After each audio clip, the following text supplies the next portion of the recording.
രേണു സുധി അഥവാ രേഷ്മ പി തങ്കച്ചൻ, കിച്ചു സുധി, കൊല്ലം സുധി അവരെ പറ്റിയാണ് ഇപ്പോൾ പറയാൻ പോകുന്നത് കേട്ടോ ഈ വീഡിയോയിൽ. രേണു പറയുന്നുണ്ട് മക്കൾക്ക് വേണ്ടി ജീവിച്ചേ മതിയാവുള്ളൂ എന്ന്. പക്ഷേ കിച്ചു ഒക്കെ പറയുന്നു കുട്ടിക്കാലത്ത് രേണുവിനോടൊപ്പം ഉണ്ടായിരുന്നപ്പം ആ വീട്ടിലൊരു മുറിയിലാണ് 3 വർഷം കിച്ചു കിടന്നതെന്നൊക്കെ പറഞ്ഞിട്ടുണ്ട്.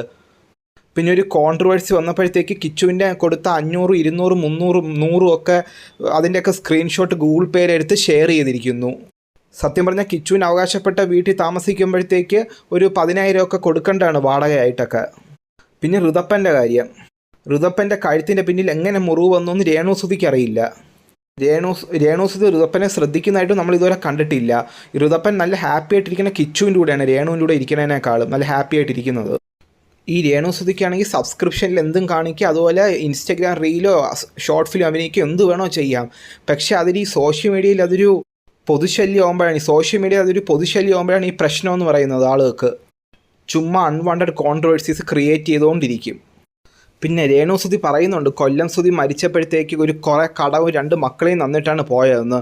എൻ്റെ അഭിപ്രായത്തിൽ ഈ കിച്ചു പറയുന്നുണ്ടല്ലോ ലൈഫ് സ്റ്റോറി എന്നുള്ള വീഡിയോയിൽ, കിച്ചുവിൻ്റെ യൂട്യൂബ് ചാനലിൽ, രേണുവിൻ്റെ അമ്മ, അച്ഛൻ, ചേച്ചി, ചേട്ടൻ, ഋതപ്പൻ, കിച്ചു ഇവരുടെ എല്ലാ ചിലവ് നോക്കിയത് കൊല്ലം സുധിയാണെന്നാണ് കിച്ചു പറയുന്നത്.